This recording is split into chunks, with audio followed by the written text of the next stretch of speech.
तो नमस्कार। यदि आप पति और पत्नी के बीच में बहुत ज़्यादा लड़ाई झगड़े की स्थिति बन रही हो, दोनों के बीच में मतभेद की स्थितियां बहुत ज़्यादा बढ़ती जा रही हों, तो आप अपनी जन्म कुंडली का अध्ययन अवश्य कराएं। आपकी कुंडली में कौन से ऐसे ग्रह हैं जो आप दोनों के बीच में नहीं बन पा रही है, तो मैं आपको सटीक जानकारी अवश्य प्राप्त कराऊंगा। तो दोस्तों, आज हम बात करने वाले हैं जाने माने एक्टर बॉलीवुड के सैफ अली खान जी की कुंडली में। आज हम जानेंगे कि कुंडली में किन ग्रहों के कारण इनका डाइवोर्स का योग बन गया था। इनकी कुंडली में शुक्र नीच का होने के बाद भी यह बॉलीवुड के सुपरस्टार एक्टर बन गए। सबसे पहले मैं इनकी कुंडली का अध्ययन करके बताता हूँ।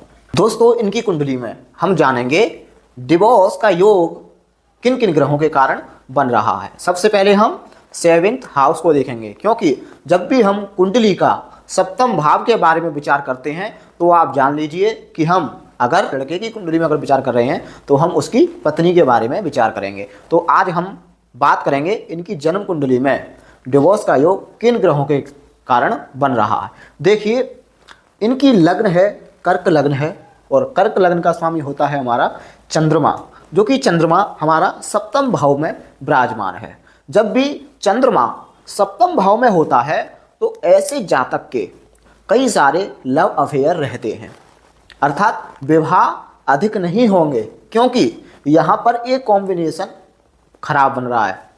मंगल नीच के हो गए हैं, और मंगल नीच के होकर के जब भी सप्तम 7th हाउस को देखते हैं तो ऐसे जातक बहुत जल्दी ही अपने पार्टनर से लड़ाई झगड़े कर लेते हैं। और इनकी कुंडली में यह योग बन रहा है, ज़्यादा विवाह नहीं हो पाएंगे, लेकिन इनके लव अफेयर काफ़ी रहे होंगे। तो दोस्तों, चंद्रमा जब भी आपकी कुंडली में या किसी की कुंडली में भी चंद्रमा सप्तम भाव में बैठा होगा तो ऐसे जातक के कई सारे अफेयर रहते हैं। अब हम बात करें इनकी कुंडली में जो मंगल है नीच के होकर के सप्तम दृष्टि से अपने सप्तम भाव को देख रहे हैं, तो जब भी कोई पाप ग्रह, मैंने पहले बताया था, सप्तम भाव को देखता है तो वह 2 विवाह के योग बनाएगा, डिवोर्स के योग बनाएगा। अब ये आपको पहला पॉइंट मैंने बताया है। अब हम दूसरा पॉइंट देखेंगे। इनका जो पंचम भाव है, क्योंकि इनका जो विवाह हुआ था वो लव मैरिज ही हुआ था, और इनकी पत्नी का नाम अमृता, जो कि बॉलीवुड की जानी मानी एक्टर थी। लेकिन इनकी जन्म कुंडली में हम ये भी बताएंगे कि भाई 12 साल बड़ी एक्टर के साथ इनका विवाह हुआ था। ऐसा क्या ग्रह के कारण होता है वो मैं आपको बताऊंगा। देखिए, शनि जो है हमारे 10th भाव में बैठे हुए हैं, और जो कि तुला राशि में उच्च के होते हैं, और मेष राशि में शनिदेव नीच के हो जाते हैं। और शनिदेव इनकी कुंडली में नीच के बैठे हुए हैं, वो भी 10th भाव में।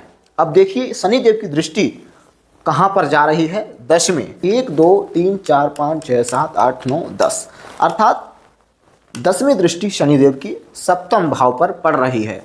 तो ऐसी स्थिति में नीच का मंगल देख रहा है, नीच के शनि भी सप्तम भाव को ही देख रहे हैं, और सप्तम भाव में चंद्रमा विराजमान है।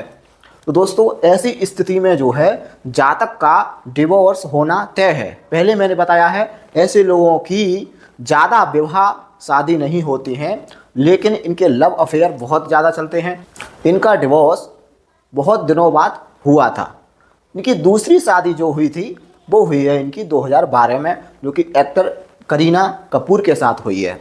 तो दोस्तों, ये इनकी कुंडली में कुछ ग्रह हैं जो इनका डिवोर्स का योग बना रहे हैं।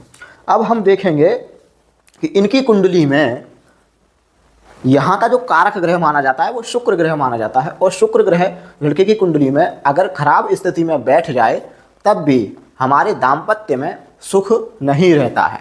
अब आप देखिए कि इनकी कुंडली में शुक्र कन्या राशि में नीच के बैठे हुए हैं, और नीच का शुक्र क्या करेगा? दाम्पत्य जीवन में बहुत ज़्यादा प्रॉब्लम करता है। जब भी शुक्र की महादशा या अंतरदशा किसी ग्रह की आएगी तब शुक्रदेव दाम्पत्य जीवन में सुख नहीं देंगे। ऐसे ही आपके यदि पंचम भाव में आप देखिए पंचमेश जो इनका स्वामी है वो है मंगल, जो कि नीच का होकर के सप्तम भाव को देख रहा है।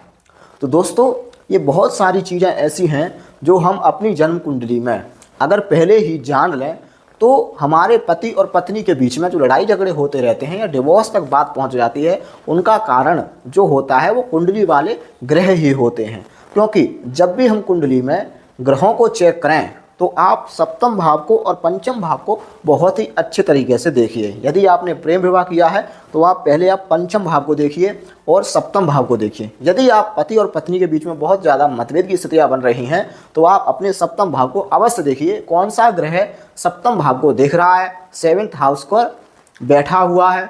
तो दोस्तों ये डिवोर्स का योग बहुत ज़्यादा इन स्थितियों में बन जाता है।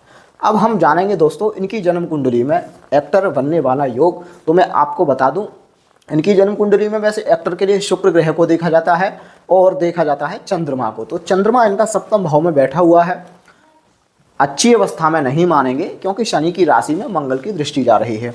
दूसरा हम बात करें, इनकी जन्म कुंडली में शुक्र नीच के हो गए हैं।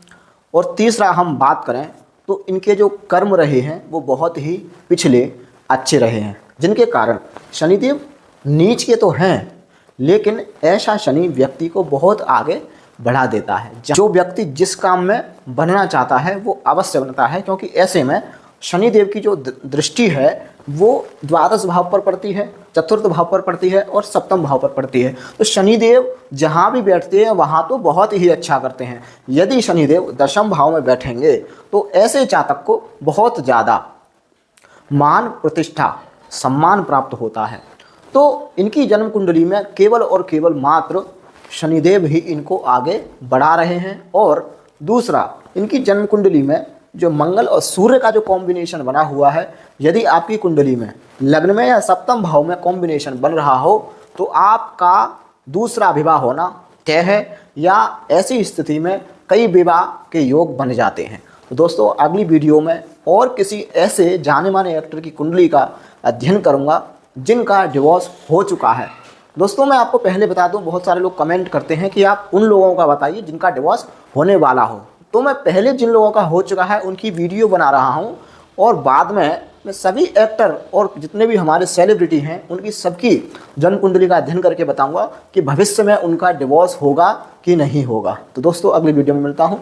नमस्कार, राधे राधे।